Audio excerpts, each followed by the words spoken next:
meie issanda Jeesuse Kristuse arm, Jumala armastus ja püha vaimu osadus olgu teie kõikidega.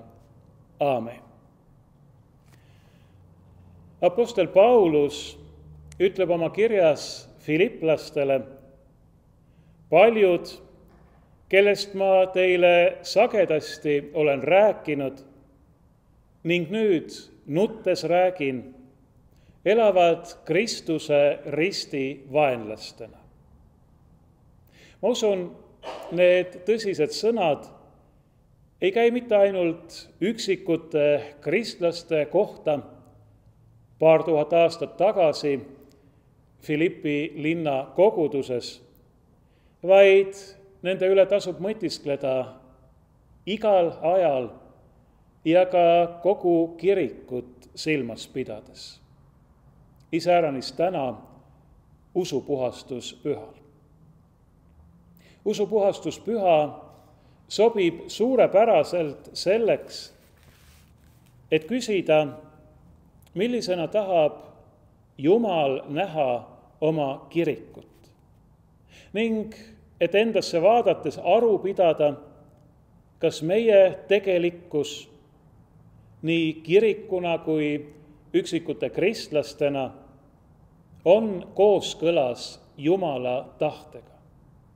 Kas me püsime Kristuses ja tema evangeeliumis ning milline on see tunnistus, mida me anname oma sõna, õpetuse, kiriku elu praktikaga ja kogu oma igapäevase eluga. Kas me elame Kristuse risti sõpradena või peaks apostel ka meie peale vaadates ütlema, et nad elavad Kristuse risti vaenlastena? Kui traditsioonilise arusaama järgi nimetatakse õige kiriku tunnusteks tema ühtsust, pühadust, kõike hõlmavust ja apostellikkust, siis ühe teise Martin Luterilt pärineva käsitluse järgi on kiriku lisaks neile 4 veel tunnuseid. Ning kõige olulisemateks kiriku tunnusmärkideks on Luteri arusaama järgi jumalikud armuvahendid, millel kirik rajaneb ja mille vahendamiseks kirik ongi loodud. Need armuvahendid on Jumala sõna, ristimine, armulaud, võtmete meelevald ehk piht ja patust lahtimõistmine, vaimuliku amet ning palve ja Jumala kiitmine koguduse ühisel Jumala teenistusel. Paneme tähele, need kiriku tunnusmärgid on jumalikud armuvahendid, tema armastuse annid. Need ei ole mitte meie poolt välja mõeldud ega loodud, vaid need on tema poolt meile kingitud. Ei midagi meist endist, kõik temalt ja temast. Neist veelgi olulisemaks, kiriku tähtsaimaks tunnuseks on aga Luteri õpetuse kohaselt Kristuse rist, ilma milleta oleks kõik muu tühine, mõttetu ja tulutu. Luter käib siin täielikult ühte jalga apostel Paulusega, kes on kirjutanud Korintose kogudusele: kui ma teie juurde tulin, vennad, ei tulnud ma eriti üleva kõne või tarkusega kuulutama teile Jumala saladust, sest ma otsustasin teada teie keskel ainuüksi Jeesusest Kristusest ja temast kui risti löödust. Juudid nõuavad tunnustähti ja kreeklased otsivad tarkust. Meie aga kuulutame risti löödud Kristust, kes on juutidele ärrituseks ja paganaile narruseks, ent neile, kes on kutsutud, olgu juutidele või kreeklastele, on ta Kristus, Jumala vägi ja Jumala tarkus. Sellest samast Kristuse ristist räägib apostel Paulus paraku kahetsuse ja kurbusega, nagu kuulsime, ka oma kirjas filiplastele. Seesama tsitaat. Paljud, kellest ma teile sagedasti olen rääkinud ning nüüd nuttes räägin, elavad Kristuse risti vaenlastena. Kui Kristuse rist on tõelise kiriku tähtsaim tunnusmärk, siis tähendab Kristuse risti vaenlasena elamine seda, et inimene on ennast kirikust ja seeläbi Kristusest endast lahutanud. Aga on midagi veelgi hullemat.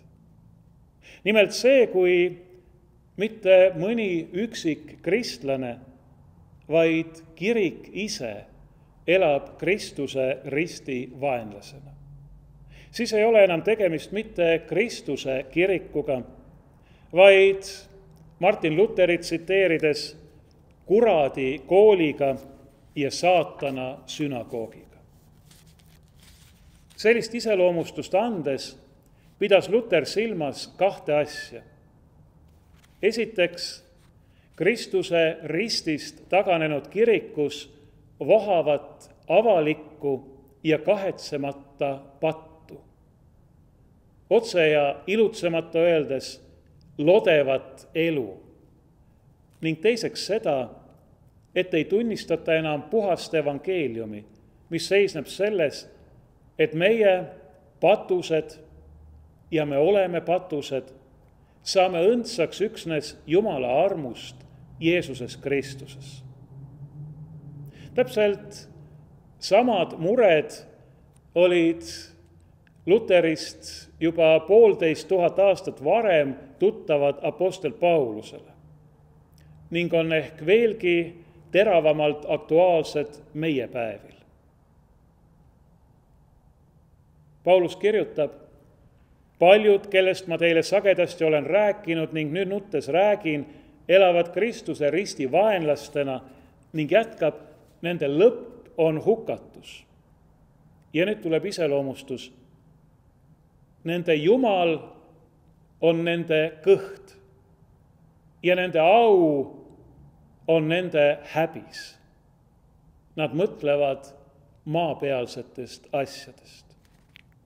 Kui jälgime üha süveneva hämmastusega seda, mis toimub avalikus mõttevahetuses ning kui madalale on langenud isegi nõnda nimetatud ühiskondliku eliidi sõnakasutus ja käitumine, siis õigupoolest ei peaks me kogu selle massiivse moraalse laostumise üle, mis meie tsivilisatsiooni üha enam iseloomustab, üldse imestamagi. Et see meid siiski hämmastab ja meile haiget teeb, on tegelikult isegi julgustav märk, mis annab lootust, et ehk ei olegi veel kõik päris kadunud. Me vähemalt saame veel aru, kui midagi on valesti. Nende Jumal on kõht ja nende au on nende häbis, ütleb apostel Paulus. Ja see on siis midagi loomulikku meie langenud maailmas. Seda enam teeb aga murelikuks ja kurvaks tõsiasi, et ka paljud kirikud kipuvad mitte ainult moraalset allakäiku sallima või koguni heaks kiitma, nagu oleme võinud viimaste aastakümnete jooksul üha silma torkavamalt kogeda, vaid taganevad ka kristliku usu ning pühakirja ja kiriku õpetuse kesksetest arusaamadest, tehes nõnda tühiseks selle, mis peaks olema meie kiriku jaoks kõige tähtsam ning mille õigupoolest rajaneb kogu kristlik kirik, tehes tühjaks sõnumi Kristuse ristist.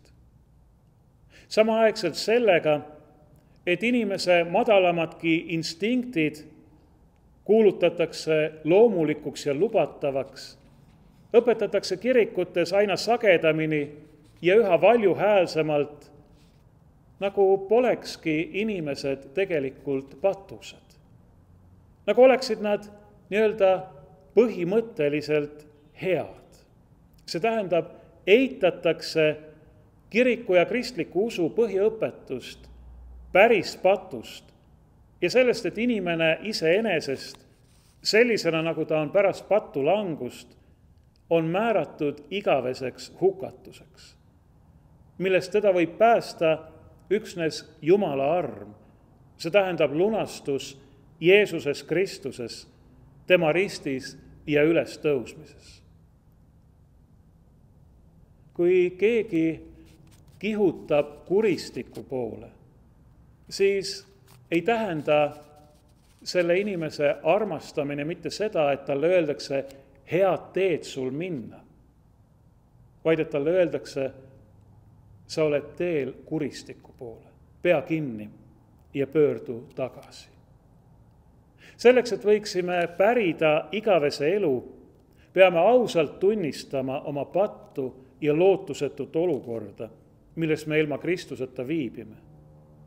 Ning uskuma, et Jumal on meile Jeesuses Kristuses kõik meie patud andeks andnud, et ta on meile uue elu kinkinud.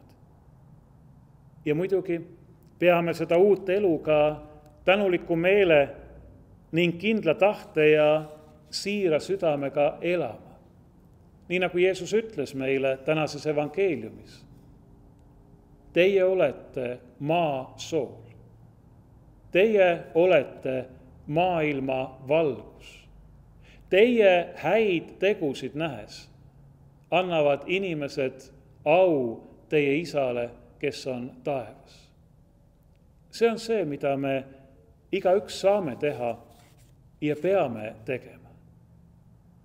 Just see on ka usupuhastuspüha ja usupuhastuse keskne sõnum.